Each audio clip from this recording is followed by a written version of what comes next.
Everyone, for everyone in 42 Wrestling, Universe Land, whatever, welcome to the Beer Club. I am yours truly, Zach Harfield, and this is always my friend, my compadre, fellow founder of the Beer Club, Craig.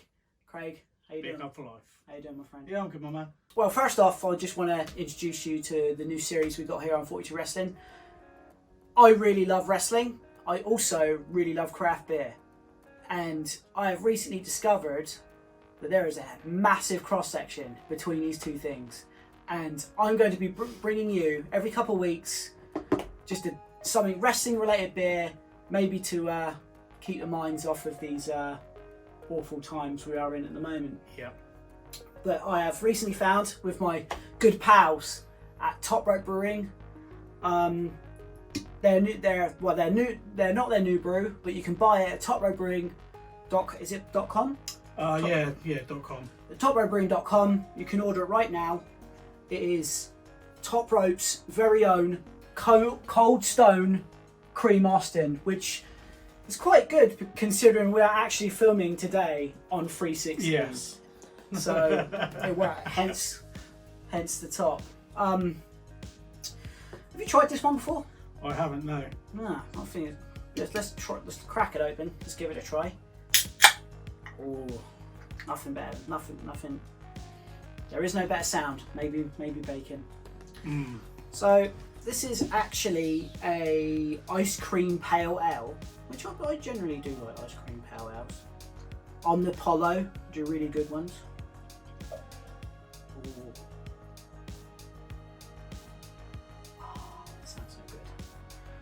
So, do you know a lot about Top Rope?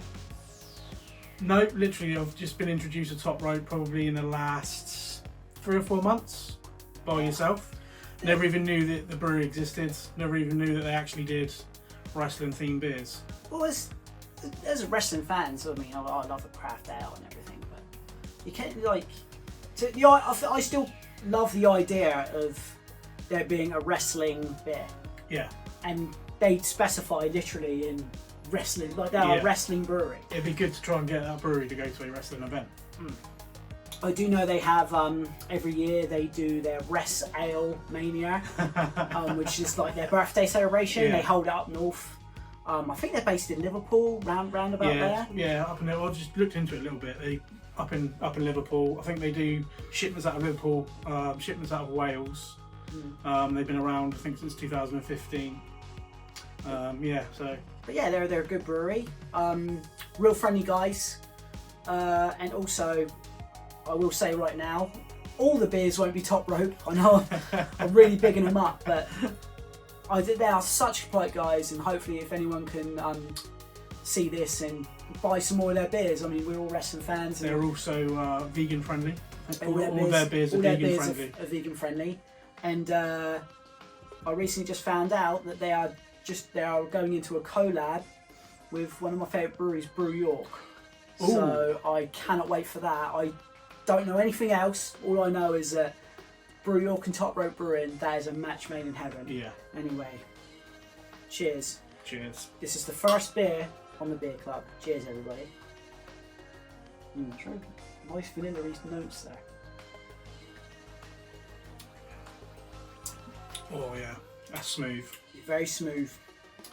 You've got a lot of it. Actually milkshakey. Yeah, you got a good mouth feel. Yeah, that's very nice. That is very nice. I think the man himself would give that oh hell yeah, son. Now, definitely like cream soda-y. I'm sorry that we are not reviewing Steve Austin's very own Broken Skull. Yeah, it'd be good if we could get some. IPA, but unfortunately we live in England. It's difficult to get hold of here. I'm trying my hardest. Hopefully I will be able to review it at some point, but I'll tell you what, this is more than an adequate substitution. That's really lovely. Yeah, very, very nice. Very nice. So what alcohol percentage is that? 5%. That's pretty decent. Yeah. That's really smooth as well. It does contain gluten, guys. So if you have gluten intolerant, I wouldn't drink it. It's not got any lactose in it. That's why it's vegan. That's crazy considering how Yeah, milkshakey it is. They said to get it to actually feel like milkshake. They did a lot of work to get that to have the mouthfeel like they've got. So anyway, you can follow these guys on Twitter, Instagram. You can find them on Facebook, Top Rope Brewing. I think it's at Top Rope Brewing Company. I think. Yeah, I think it is. Or Yeah. Top Rope Brew Co. or Top Rope Brew. Just search them on Twitter, Instagram, and you can find out about their beers. Yeah. Very impressed with that. That's very nice. I do like it. Anyway, we're not just here to throw flowers and praise beers up. We're going to talk a little bit about why the beer has been made and also like who the beer represents. And I thought, and good thing for us, they're talking about one of my favourite wrestlers all time, the man himself, the Texas Rattlesnake, Stone Cold Steve Austin. Yeah. Craig, what are your favourite memories of Steve Austin? Well, literally going back to literally the stunning Steve Austin when he was in Brian Pillman, yeah, Hollywood Blondes. The Hollywood Blondes. Like I'm old, so but younger memories for me when I first saw him, and then that leads right the way up into literally when he was getting run over by Rikishi in a car. Oh mate, Rikishi. Like, yeah, doing it for The Rock. He did it for The Rock. Did it for The Rock. Yeah, for me it's like, excuse me, I've been a fan all my life. I didn't see a lot of WCW when I was growing up. I caught the odd bit on ITV, but I never saw Stunning Steve on them. I got introduced to him obviously when he was the ringmaster. Yeah. When I was a kid, and that was my like first memory of him. Like, he was just a bland wrestler, being like managed by the $1 Million Man. And of course, he would go on to ring the King of the Ring and then become what he is. But I think a lot of people get mixed up. They think of like, oh yeah, Steve Austin. Like as soon as bang he came in, and like as soon as he dropped the ringmaster, he was skyrocket. Like there was a good 2 years like progression between him winning the King of the Ring and him being the world champion. A lot of people do think he won the King of the Ring and that was it. It wasn't. It was a long time. It was very long, progressive, real pushing him along, but not too much. But putting the petrol on the fire, like just keep heating it. Just keep heating it. Yeah. But yeah, like that's my earliest memory. Favorite moment. Earliest memory, now your favourite moment. Favourite moment, Stone Cold Steve Austin. I don't think I could put it down to just one, but I do. I really like the bedpan. To be honest, like going back, like the flair for the old he done with Brian Pillman. Yeah. Where they were like taking the mickey out of the Horsemen. And went leading into the Clash tag match for the tag titles. I thought it was really good. His ECW stuff was hilarious with Bongo and all that. Yeah.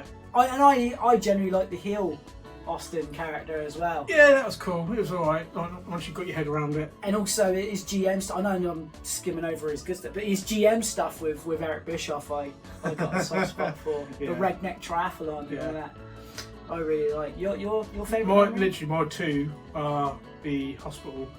The bedpan. The bedpan with Mr. McMahon himself. That bit, that whole thing for me is just, oh my god, it's comedy gold. And then when he comes down to the ring in his beer truck and soaks everyone in beer. So I've just got to give him a toast for let's have a toast. Toast to Chili McFreeze himself. Good man. Favourite Steve Austin match? If you could pick one. Oh god, so many.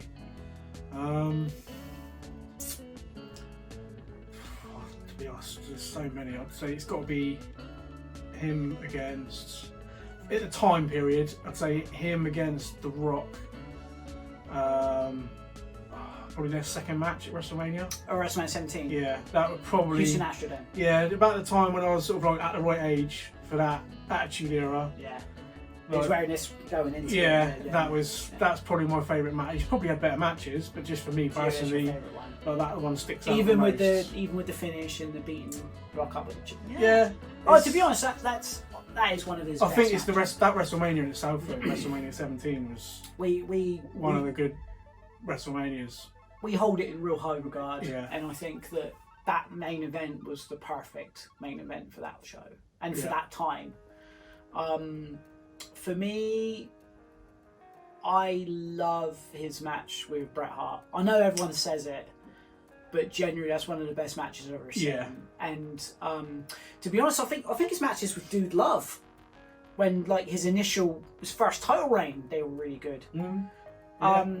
And he's had like really underrated classics. Like, have you ever seen his I think it was his TV title. It was either two-title US title feud with Dustin Rhodes. I've seen it, but They have had some absolute brawls. And Dustin, I mean, they were both early 20s, and they were going out like killing it. I think Dustin Rhodes now is still going AEW and still really good. I like some of those matches, but if push comes to shove, like, I think his match with Bret is the stuff of legend, and I don't know if he would say it's his best match, but he probably would. But I absolutely love it. Yeah. But he has had some underrated ones that people don't really talk about. But I'm yeah, I would the have to say the sleepers that you go back and watch them, you're like, he was that was good. That was good. Considering he's later in his career, because of the neck injury, had to like become. I think also fit his character, he had to do a real brawling style. Yeah. But he was very as a professional wrestler and worker, he was ridiculously underrated. And it's weird. His character is so strong. You think of him as not a good wrestler, but that just wasn't true. No. I think Steve Austin was one of the guys that literally had the complete package. Yeah. Like everything. 100%. Yeah. You just listen to him talk now about where everything is at the moment and what they did in his era and what they had to do to get over, basically, and just keep plugging away and plugging away and plugging away. And he did. He had everything. Same as like The Rock had everything. Basically, it's like that era they had to do, I think, a lot more. Because it's pretty crazy how you had the two biggest stars ever. Yeah. In like that. Yeah. Ones. In that little period. What are we talking about? Like, I think my favourite memory of Steve Austin was when he come out to us at wrestling in Dallas. Yes. Yeah, that was quite an experience. I have never heard, if lads, 100,000 people at Dallas Cowboy Stadium, that pop and that glass hits. I've never heard anything in my life that loud. We were stood next to each other and we could not hear each other speak. It was so loud. Insane. Yeah, ridiculous. Unbelievable sound when that glass smashed. Anyway, that's it this week for Beer Club. I hope you enjoyed it. We're going to be reviewing a lot more beers. I got some wrestling related beers from Siren Craft, more from Top Rope Brewing, Brew York. I'm hoping to get some more. I'm still looking for more and more wrestling related beers, but there are a load out there, and I'm hoping to introduce you guys to more. And hopefully, I mean, I don't know about you, but with me, if I see anything to do with wrestling in my other stuff that I like, I generally, I think there's a cross section, and I really like to. And that crossover happens. Anyway, for Craig, where can you guys follow you? Follow me. You can follow me on Instagram. It's at OneCypher27, and pretty much that's it. That's the only sort of social media. Untapped? You on Untapped? I'm on Untapped. Yeah. To be fair, I'm not quite certain what my Untapped is. While he looks that up, I can look that up now. Follow me. I'm at ZachH986 on all platforms: Instagram, Twitter, and Untapped. What are you on Untapped? And on Untapped, I am Craig C1980. Craig C1980. Make sure to follow us. Make sure to like, share, and subscribe on YouTube. Follow 42 Wrestling on Twitter, on Facebook, and on YouTube. And we hope to see you again soon. Bye for now.